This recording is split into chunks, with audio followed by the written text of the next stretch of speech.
Pierre going on Joe Rogan is probably the most anticipated event that we have ever been waiting for as conservatives. I'm actually about to show you why it probably took longer than we thought. He probably wanted to go during the election, but there's a surprise that maybe was pushing him back. But let's watch CTV attempt to rip him to shreds. There were some good people on there that was giving good commentary, but let's get into it. New comments today from the Trump administration calling out Canada. As you heard there, U.S. Trade Representative Jamieson Greer says trade talks with Canada ahead of the mandatory review of CUSMA are lagging behind those with Mexico. Hours later, Vice President J.D. Vance attacked Canada, arguing this country has taken advantage of the U.S. for most, as you heard him say, of his whole life. He said that after being asked about Donald Trump's opposition to the Gordian. JD Vance did say that. We're going to get into that and we're going to figure out why he said that. I think that he's kind of capping on that. And he's just saying that, honestly, for political reasons. But hey. How bridge a question he never answered. Let's bring back our front bench, Sharon Carr, Louis Hammond, Jamie Ellerton, and Sebastian Skamsky. While we're talking about the U.S. and this trade war that's going on, we just got into our inbox news from the Conservatives that during this trip that the leader of the federal Conservatives, Pierre Poilievre, has taken to the United States, his first as official opposition leader, he has, and we can now confirm, appeared on the Joe Rogan podcast. As soon as we are able to put up the picture in the tweet, we will. He writes, fought for Canadian workers and Canadian interests on the world's biggest podcast. Thank you, Joe Rogan, for an amazing, there it is, an amazing conversation. Let's get tariff-free trade. So I think it'll be posted in the next few days. We're not 100% sure when that goes to air. Honestly, the reason why we love this is because it really shows you that Canadians don't have a problem with Americans.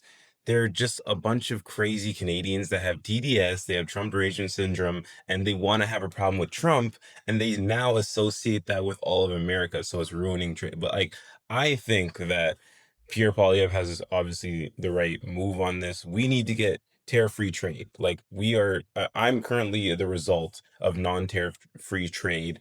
I just got fired from General Motors, laid off from General Motors because we can no longer trade properly with the U.S. Cost me my job. We need to get tariff-free trade. We're destroying a bunch of people's lives.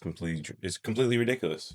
Sebastian, your thoughts on, I mean, I remember during the campaign, I think there was something about whether or not this would come to fruition. It ultimately didn't. There was some talk of whether that was on purpose or whatever. What is the strategy here? I mean, it seems obvious. There's 15 million people who listen to this podcast, but tell me your thoughts on that. Wow, incredible news. I'm glad to hear that happened. I look forward to listening to Mr. Poilievre push a common sense agenda, one of free trade and a tariff-free trade, not just, by the way, to an American audience where this podcast is very big, but I believe it is probably the most listened to podcast also in Canada, so a great effort to reach those voters.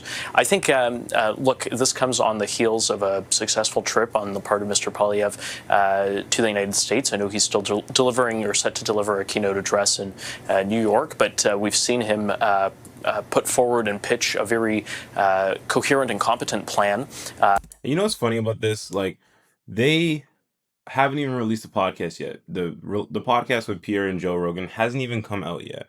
And you already have all of the people on the left, all the prominent commentators on the left, just like completely losing their minds. I mean, you saw Frank Dominic on Instagram. He was shitting the bed, and you saw what was her name? Rachel, whatever the hell her name is. Some stupid. I can't even remember her damn name. She the dumb white chick that it's always her name's Rachel. Everybody knows her.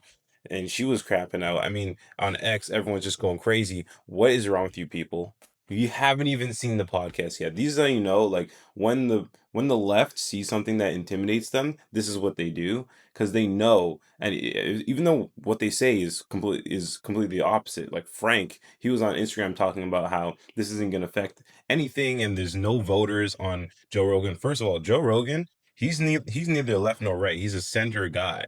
So he definitely has people from the left and the right watching. That's not just from America. That's also from Canada. So Pierre Poilievre going on his podcast is 100% going to open him up to new audiences. And I think especially, and we're going to get into this later with Bankas, but especially people that don't vote currently. What will you be listening for as far as messaging from the opposition leader goes? Well, you know what? I've been saying this for weeks, Vashi, that the biggest challenge that Pierre Poilievre faces right now is the fact that he's inaudible. I mean, forget about the floor crossers and all that stuff. The fact that he's just not in the conversation that Mark Carney is in has been a problem for him. He's inaudible. People are not, hearing him. And so to go on the Joe Rogan show, I have to say that's a great get for him, because he needs every tribune that he can get in terms of getting his message across, especially talking to such a large audience.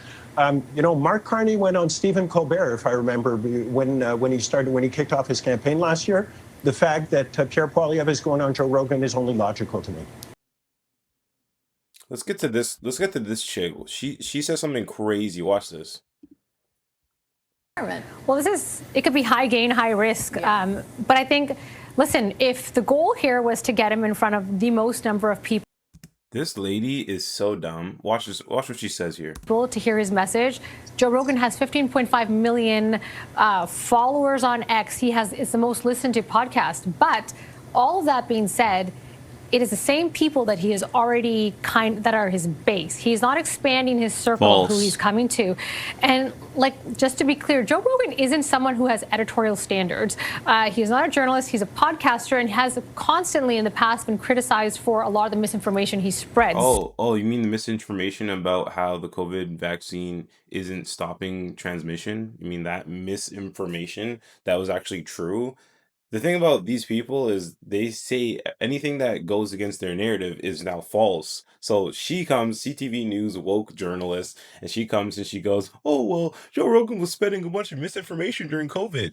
You're fried. Do you know that one of the news, I don't know which news outlet it was, but one of the news outlets actually changed Joe Rogan's skin to make it look more yellow during COVID when he broadcasted with them, so that people had the idea that he was more sick than he really was. Like, these people have lost all integrity. So if there was someone who can pull out a bit of controversy, I would say there's going to be a lot of ears and eyes on this podcast, because like you said, it's high risk. One small thing off, we know people like Donald Trump listen to this. The only thing that is his advantage is that he is not in government. He is the opposition leader. The president has previously kind of negatively spoken about Mr. Poilievre. So there is risk to his personal brand here. But if you were asking me, did he get in front of a whole new set of crowds? No, I already think he's pandering to the same listener group of the Joe Rogan. Well, she's cooked. I don't know what she's talking about, but this is what journalism is now. It's crapping on the opposition that you don't agree with, and I don't get it. But I don't know how these people still have a job, honestly. But there's something that she did say in there about JD Vance. So let's go to that clip right now. Kalamazoo. The Gordie Howe Bridge is not too far from here. President Trump has made some comments about trade with Canada. For manufacturers here in Michigan, that bridge will be a lifeline to get products over the border. Do you think that the president has taken the right steps with Canada in regards to the bridge, and do you think that it should open on time? Well, the president's attitude to Canada is they are an important ally. They're an important trading partner, especially for folks in this region of our country. But Canada has taken advantage of the United States of America for far too long. And they've taken advantage of the United States in a couple of different ways. Number one, they have allowed us to subsidize their entire military, their entire security. Canada pays virtually nothing, at least until a couple of years ago, for their own security, which means we had to foot the bill for that security. Is that fair to you and your kids that you have to pay for the military of a foreign country? No. So the President of the United States said to the Canadians... I'll give him a little bit of pushback. Who's really going to attack Canada? Who's really going to attack the United States? Like, you got to be stupid to attack one of our countries. I understand it's largely because the United States has this huge military force. But even the technology that we have and that the United States have, like... Are people really lining up to come raid Canada? I don't know about that. Number one, you guys got to take your own security more seriously. You're always going to be an ally, but why don't you have a little bit more self-sufficiency? And I think that makes complete and total sense. The second thing the president said is, if we're going to be true friends, you have to treat our workers as fairly as we've treated Canadian workers for 40 years. Again, We have let so many people over the entire time that I've been alive take advantage of the United States of America. The president said, if you're going to apply a tariff to our goods, we're going to start applying a tariff to your goods too. It's basic fairness. And that's what we've done. And our hope with Canada, and I think we'll get there eventually, is we're going to get to a point where Canada treats our workers fairly, we treat their workers fairly, and they're going to be a true ally and a true friend, not somebody who's taken advantage of us, which is what they've done for most of my life. Thank you. Man, Kuzma might be cooked, guys. We might not get a proper trade deal. Yeah, we might be cooked, guys. But yeah, that's JD Vance, and he doesn't really answer the question that the journalist proposed, but it is what it is. But we have some good news for once in Canada from Alberta, which is usually the only place that I even get good news from. So Alberta made the executive decision that they were going to we're gonna lower the eligibility for MAID. And I think this is something that a lot of people on the right have been shouting about.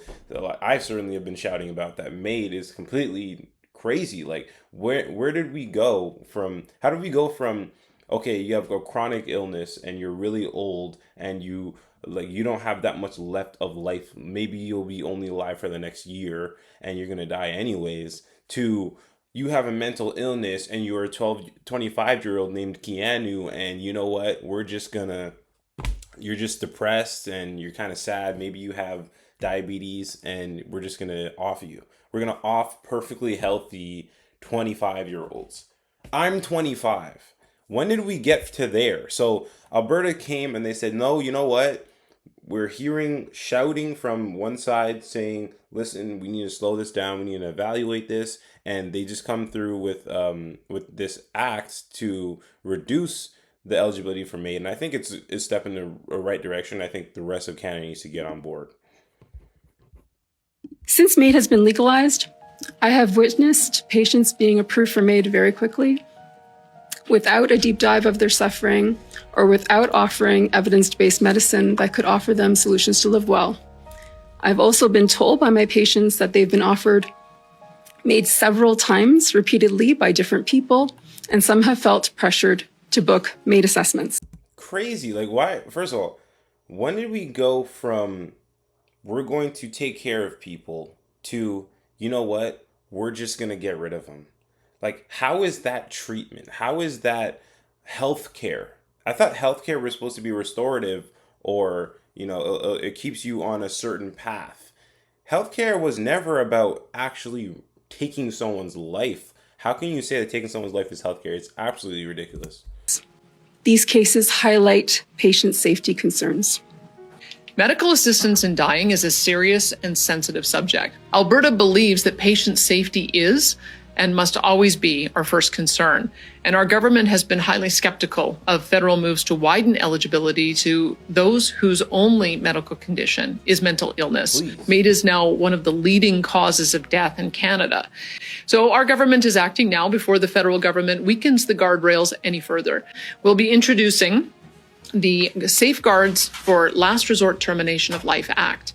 If passed, it will make sure that here in Alberta, medical assistance in dying has robust and appropriate safeguards in place. I know that the critics at the time were worried that it would continue going down a pathway where ultimately other conditions would be included. And I know that was criticized at the time, saying, oh, there's no such thing as a slippery slope. Well, we're on it. Yeah, there is such thing as a slippery slope. I love how people always use this argument. Oh, this is a slippery slope fallacy. It assumes that if you do one thing, then it leads to this, and it gets worse and worse. Well, that's exactly what happened. As a matter of fact, there's actually an organization right now trying to lobby the government to allow 12-year-olds to get MAID. How disgusting is that? These people want to offer 12-year-olds MAID, first of all. And then another thing, the idea that a 12-year-old, and this is a thing that is going on in the trans community right now as well, the idea that a 12-year-old knows and has the mental capacity to decide whether or not they're suffering enough to die is completely insane to me. This is the thing that, and I think this is, I'm going to get into a deeper issue right now. This whole idea that we've had growing in our culture and our society that children can make adult decisions. And I understand that child, adult, teenager, these words are social constructions that we just attribute to people of certain ages, but there is truth that the older you get, the more mature you get, the better decisions you're allowed to make. That's why we don't let kids drive. That's why we don't let kids choose the TV shows and movies they're allowed to watch. That's why we have parent protection controls on the internet, on YouTube, this, that, and the third. So the idea that we're trying to change it now to allow children to make these types of decisions is completely ridiculous. And I think it's going to go down a really dark path. I saw a video I posted the other day about a woman basically saying that people who are pedophiles, they don't choose it. And it's like a sexuality. It's like being gay, where you have this natural inclination to be attracted to children, and no one should like bully you about it. It's like, no, that's a crime. So on the other side, they're also going, oh, you know what? Children can make their own decisions about what gender they are, or if they should be able to access MAID and all this other stuff. So when I'm just waiting for the day, because I know it's going to happen, that they're going to come out and say, listen, children can consent to having sex, and then it's over. We're cooked. That's why I think it's gone. And if we allow for children and we allow for those with mental illness to be given the advice to take this this approach, then I think that we're failing in our duty to give people hope. Children can't drive. They can't do anything. And we're telling children that they're allowed to pick whether or not they should be living. So this is what the legislation would do. Alberta MAID legislation, that's foreseeable within 12 months. So you have to have a doctor tell you that you're probably going to die anyway in the next 12 months so you can access MAID.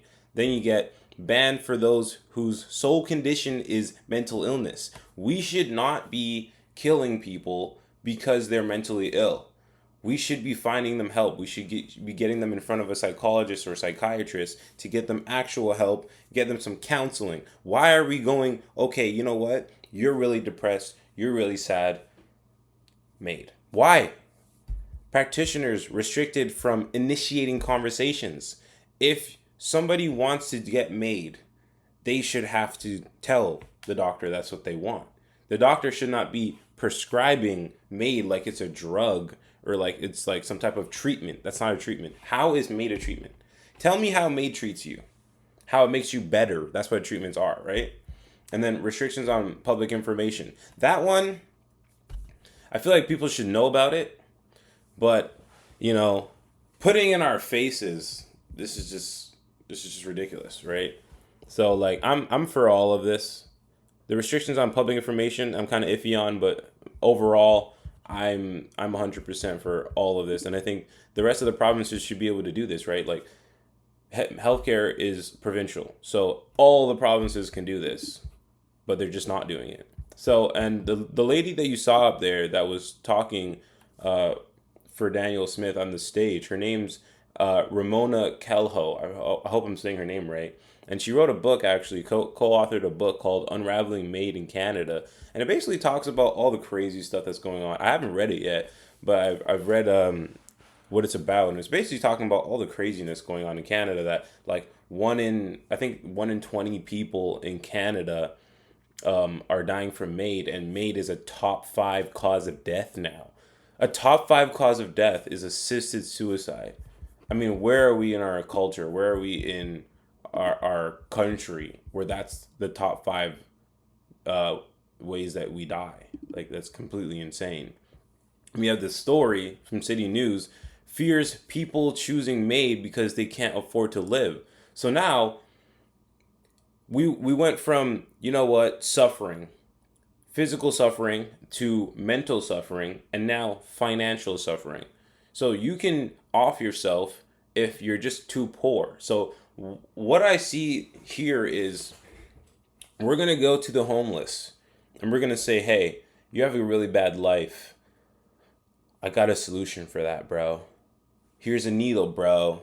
What? Are you serious? So this is why I think this is going. I think that they're going to start offering MAID to homeless people, which is not the best solution to solving homelessness. I'll tell you that. How about make housing more affordable by freeing the market? How about that, instead of just jumping straight to, oh, you know what? Let's just off these people.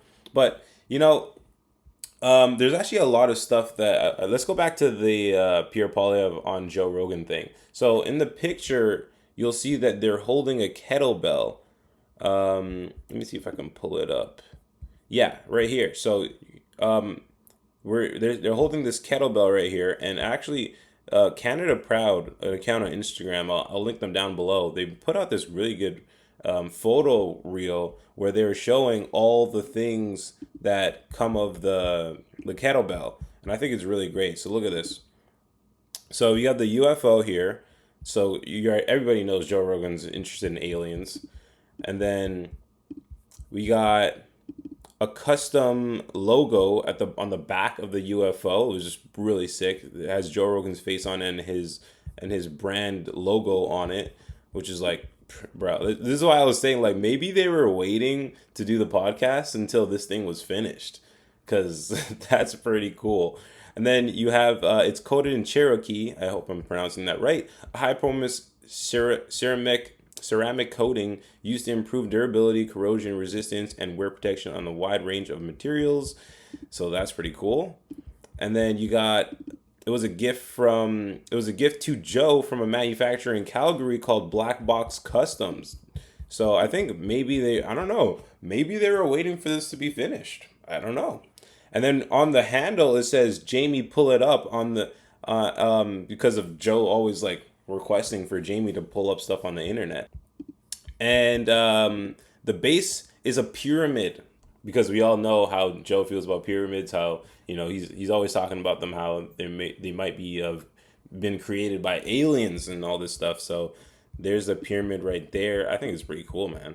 And then you have a leather base that's an octagon, reference for the UFC event. So really cool stuff with the really, really well designed. I'm not gonna lie. I think that's probably, like, for Joe Rogan, that's probably like top 5 gifts, man. I'm not even gonna lie. And it's kettlebell. So if you understand the reference with the kettlebell, Pierre Poilievre had to give Joe Rogan the kettlebell, because he's always going on podcasts saying, oh yeah, when I do my workouts, I literally work out with just a kettlebell only. Like, I'll literally do a 30-minute workout, full body exercise with just a kettlebell. That's all I need. I'm like, yo, when he says that, I'm like, this guy's so unk. Yo, Pierre Poilievre is so unk. I've never heard a guy say that he literally only works out with a kettlebell. That's wild. But Ben Bankas was actually on trigonometry, and Pierre Poilievre was actually on trigonometry the other day as well. And I think this is great for him to, like, actually get out in front of these other audiences, because a lot of Canadians already, like, we listen to these things. And the thing about Joe Rogan and trigonometry is these people are center. Like, anyone that says Constantine is far right is completely insane. He's actually a really center, and Joe Rogan's really center. So him getting on these podcasts where they're center podcasts, they're not left, they're not right, they're in the middle, and they have audiences from both sides. This is the podcast that you need to get on. But Ben Bankas, he really talks about what's going on in Canada, specifically British Colombia, where they're basically persecuting comedians. A lot of another comedian the other day I was hearing about also canceled a show in British Columbia because they're just so woke. Like, I don't know what happened in British Columbia. I live in Ontario, so I just assumed that Ontario was the most woke province. British Columbia takes the cake. But watch this. If they don't care about complaints coming from the right or from people who already bought tickets, who legitimately were going to go to your venue, but care about complaints from people who are never going to go to your venue, might not even live in your city, but are calling in, is that a free country? Is that free speech? No.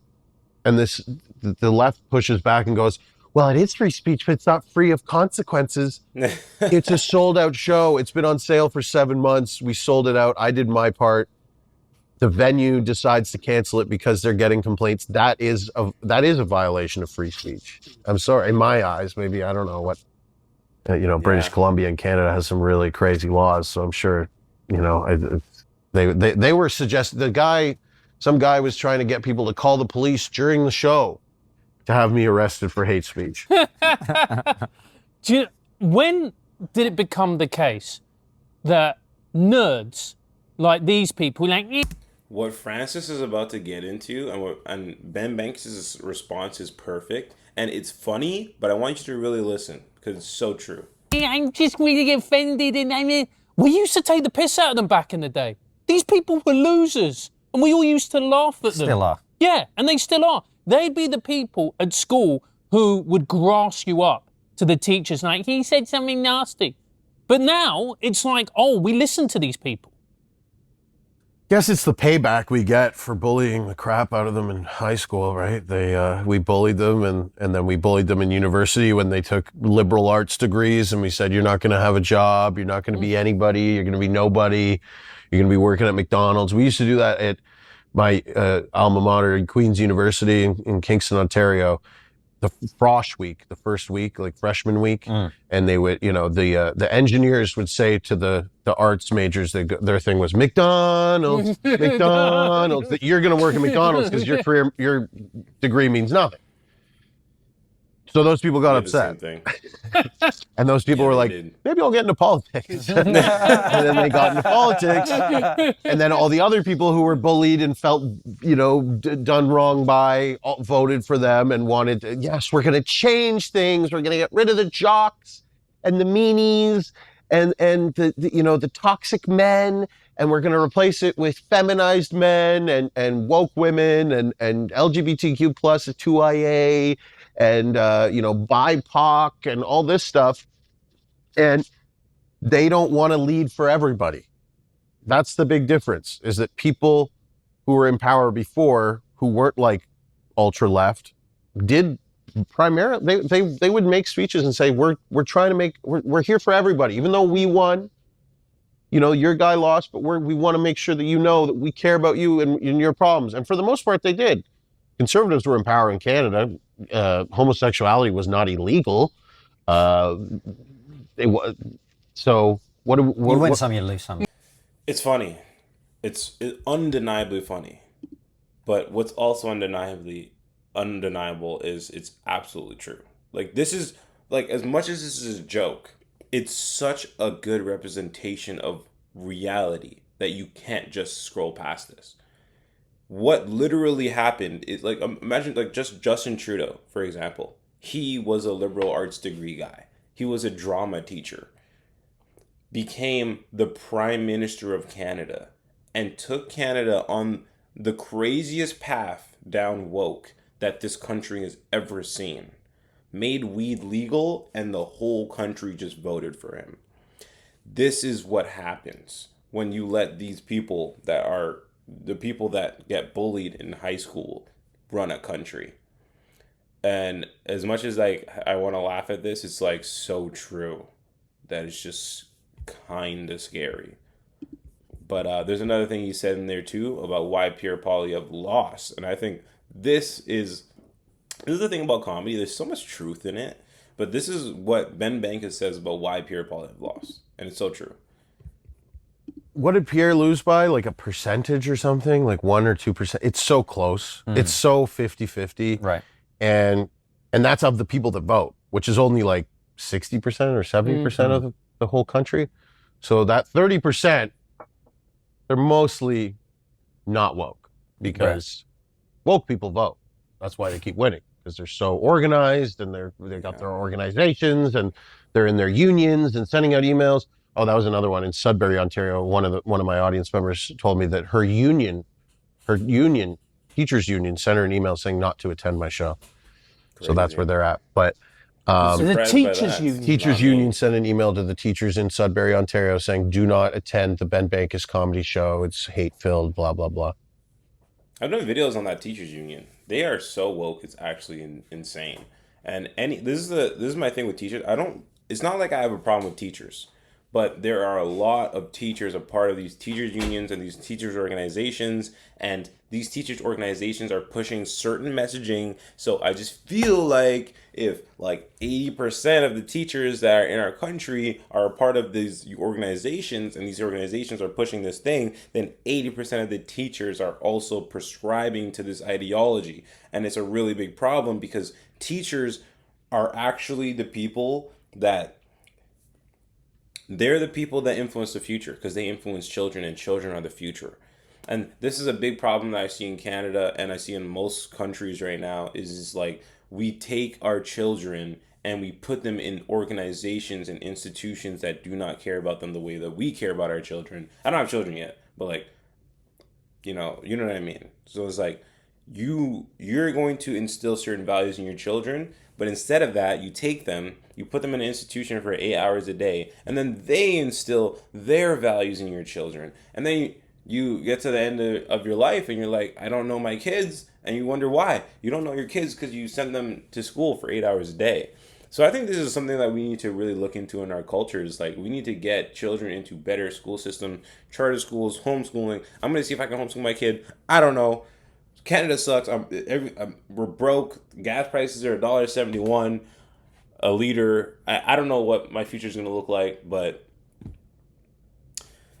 I don't know, guys. This is a conversation. Comment below. What do you think about all of this? What do you think about MAID? What do you think about what Bankas said about why Pierre Poilievre lost? Are you excited to see Pierre Poilievre go on Joe Rogan? What do you think? Comment below.